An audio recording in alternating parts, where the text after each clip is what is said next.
Life of పై సినిమాలో ఒక కుర్రవాడు ఒక పడవలో తప్పిపోయి సముద్రంలో ఒంటరిగా బ్రతకడం చూసాం కదా.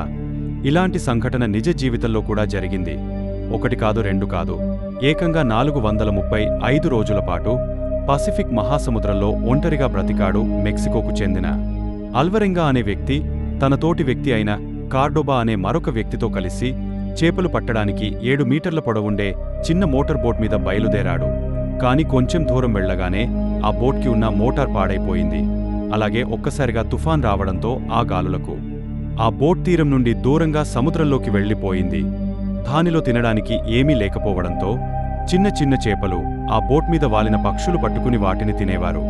అలాగే అలలకు కొట్టుకొచ్చిన ప్లాస్టిక్ బాటిల్స్ తీసుకొని వర్షపు నీటిని పట్టుకొని తాగేవారు. అలా రోజులు నెలలు గడిచిపోయాయి. కాని తనతో వచ్చిన ఫ్రెండు పచ్చి మాంసం తినడం వల్ల ఆరోగ్యం క్షీణించి చనిపోయాడు. దాంతో అల్వెరంగా ఒంటరివాడు అయిపోయాడు.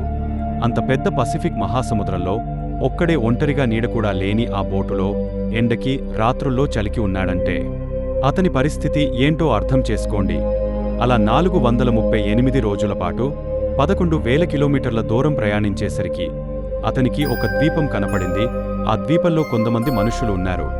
అలా అతను 438 రోజుల తర్వాత మనుషులను చూడగలిగాడు. అక్కడ ఉన్నవాళ్లు అతనికి సహాయం చేసి మళ్లీ అతను ఉండే దేశానికి పంపారు. కాని తనతో పాటు వచ్చిన తన స్నేహితుడు చనిపోతే అతని శవాన్ని అల్వెరంగా తినేసి ఉంటాడని అతని కుటుంబ సభ్యులు అల్వెరంగా వాళ్లకి $1 మిలియన్ చెల్లింపాలని అల్వెరంగా మీద కోర్టులో కేసు పెట్టారు. ఈ వీడియో మీకు నచ్చితే లైక్ చేయండి. అలాగే మీ ఫ్రెండ్స్ అందరికీ షేర్ చేయండి. ఇటువంటి వీడియోలు మిస్ కాకుండా చూడటానికి హిస్టారికల్ స్టోరీస్ యూట్యూబ్ ఛానల్ని సబ్స్క్రైబ్ చేయండి.